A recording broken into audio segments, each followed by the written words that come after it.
ကိုစပြီးတော့စိတ်ကုံနေတဲ့ယောက်ျားကိုဒီ၃ချက်နဲ့တိနိုင်တယ်တင်ရောတင်းယောက်ျားတင့်ပေါ်မှာစိတ်ကုံနေတဲ့ပြဿနာဖြစ်နေပါလားခင်ဗျာဖြစ်နေတယ်ဆိုရင်ဒီအောက်မှာ1လို့ရိုက်ခဲ့ပါခင်ဗျာ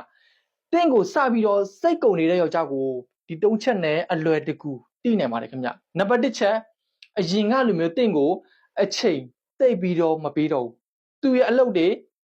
အားနေလဲတင့်ကိုအချိန်မပေးတော့ဘူးတင့်ကိုဂယုမဆိုင်တော့ဘူးနံပါတ်2ချက်ကအရင်ကတင့်ပေါ်မှာသူလက်ခံခဲ့ဘူးတဲ့ຢာတွေကိုအခုချိန်မှာလက်မခံတော့ဘူးအရင်ဆိုရင်တင်ဘလောက်ဆိုတင့်ကိုလက်ခံနိုင်တယ်တင်ဘာလို့တင့်ကိုလက်ခံနိုင်တယ်အခုဆိုရင်တင်ဘာပဲလို့တင့်ကိုသူကအကောင်းမမြင်တော့ဘူးနံပါတ်3ချက်တင့်ပေါ်မှာထိတွေ့မှုတွေနည်းသွားတယ်ရှင်းပြောရမယ်ဆိုရင်တော့တင့်ပေါ်မှာအရင်ကလှုပ်ခဲ့ဘူးတဲ့ဂရင်ကိစ္စတွေဘာကိစ္စတွေအလွန်ကိုမှညှို့နေသွားတယ်ဆိုရင်ရှင်းပြောရမယ်ဆိုရင်တော့သူကတင့်ကိုစပြီးတော့စိတ်ကုံနေတာပဲဖြစ်ပါတယ်ခင်ဗျတင်းယောက်ျားကတင်းကိုစိတ်ကုံနေတယ်တင်းချစ်သူကတင်းကိုစိတ်ကုံနေတယ်တင်းအိမ်ထောင်ဖက်ကတင်းကိုစိတ်ကုံနေတယ်ဆိုရင်